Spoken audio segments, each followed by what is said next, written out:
नमस्कार, मैं शुभांगी त्रिपाठी और आप देख रहे हैं जन एक्सप्रेस। आज की बड़ी खबर देश की राजनीति से जुड़ी हुई है। बता दें कि सुप्रीम कोर्ट से कांग्रेस नेता पवन खेड़ा को मिली अग्रिम जमानत ने सियासत का पारा एक बार फिर गरमा दिया है और इस पूरे मामले में असम के मुख्यमंत्री हेमंत बिस्वा शर्मा का तीखा पलटवार अब एक नई बहस को जन्म दे रहा है। आखिर मामला क्या है, कोर्ट ने क्या कहा और इस राजनीतिक टकराव के पीछे असली कहानी क्या है, चलिए समझते हैं इस रिपोर्ट में। सबसे पहले बात करते हैं सुप्रीम कोर्ट के फैसले की। देश की सर्वोच्च अदालत सुप्रीम कोर्ट ऑफ इंडिया ने कांग्रेस नेता पवन खेड़ा को अग्रिम जमानत देते हुए ये संकेत दिया कि ये मामला राजनीतिक प्रतिशोध से जुड़ा हुआ प्रतीत होता है।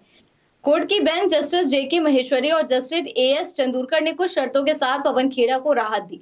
यानी साफ है कि फिलहाल पवन खेड़ा को गिरफ्तारी से राहत मिल गई है, लेकिन मामला यहीं खत्म नहीं हुआ, बल्कि यहीं से सियासत और ज्यादा गर्मा गई। अब आते हैं उस बयान पर जिसने इस मुद्दे को और ज्यादा भड़का दिया है।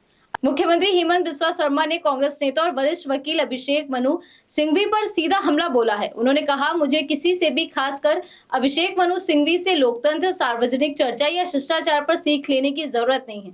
इतना ही नहीं, उन्होंने तीखे शब्दों में कहा कि शिष्टाचार और ये दोनों कभी एक साथ एक कमरे में नहीं हो सकते। ये बयान साफ तौर पर दिखाता है कि मामला सिर्फ कानूनी नहीं, बल्कि अब पूरी तरह राजनीतिक टकराव में बदल चुका है। अब सवाल उठता है कि आखिर इस विवाद की जड़ क्या है। दरअसल पवन खेड़ा ने आरोप लगाया था कि हेमंत बिस्वा शर्मा की पत्नी के पास कई पासपोर्ट हैं और विदेशों में अघोषित संपत्तियां हैं। यह आरोप सीधे तौर पर एक निजी व्यक्ति यानी असम के मुख्यमंत्री की पत्नी से जुड़ा हुआ था। इसी को लेकर हेमंत शर्मा ने कड़ी प्रतिक्रिया दी। उन्होंने सोशल मीडिया प्लेटफॉर्म एक्स पर लिखा कि यह मामला एक ऐसी महिला से जुड़ा है जिसका राजनीति से कोई लेना देना ही नहीं, लेकिन उनके चरित्र पर कीचड़ उछाला जा रहा है। उन्होंने ये भी कहा कि फर्जी दस्तावेजों का इस्तेमाल कर चुनाव को प्रभावित करने की कोशिश भी की गई है और अदालतें देर सवेर इस पर संज्ञान लेंगी। अब इस पूरे विवाद में कांग्रेस का पक्ष भी समझ लेते हैं। कांग्रेस ने सुप्रीम कोर्ट के फैसले का स्वागत किया है। अभिषेक मनु सिंघवी ने कहा कि ये फैसला बताता है कि जब व्यक्तिगत स्वतंत्रता दांव पर होती है तो अदालतें ही उम्मीद होती हैं। साथ ही उन्होंने हेमंत बिस्वा शर्मा से ये भी कहा कि एक संवैधानिक पद पर बैठे व्यक्ति को अपनी भाषा पर संयम रखना चाहिए और इस मामले में उन्हें खेद व्यक्त करना चाहिए। यानी एक तरफ कोर्ट की राहत है तो दूसरी तरफ आरोप प्रत्यारोप और बीच में सियासत का उबाल।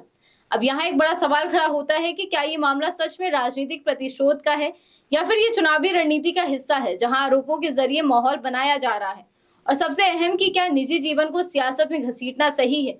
देखिए, भारतीय राजनीति में आरोप प्रत्यारोप कोई नई बात नहीं है, लेकिन जब बात किसी गैर राजनीतिक व्यक्ति की हो तो बहस का स्तर और संवेदनशील हो जाता है।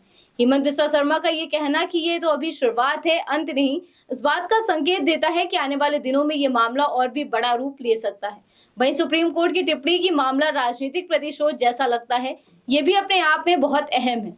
ये न सिर्फ इस केस पर असर डालेगा बल्कि राजनीतिक नैरेटिव को भी प्रभावित करेगा।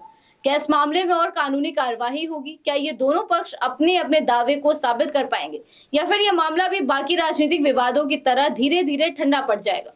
इन सवालों के जवाब तो आने वाले दिनों में साफ होंगे, लेकिन फिलहाल इतना तय है कि पवन खेड़ा के लिए सुप्रीम कोर्ट का फैसला एक राहत जरूर है, लेकिन सियासी जंग अब बहुत तेज हो चुकी है। आप क्या सोचते हैं? क्या ये मामला सच में राजनीतिक प्रतिशोध का है या फिर सच्चाई सामने लाने की एक कोशिश?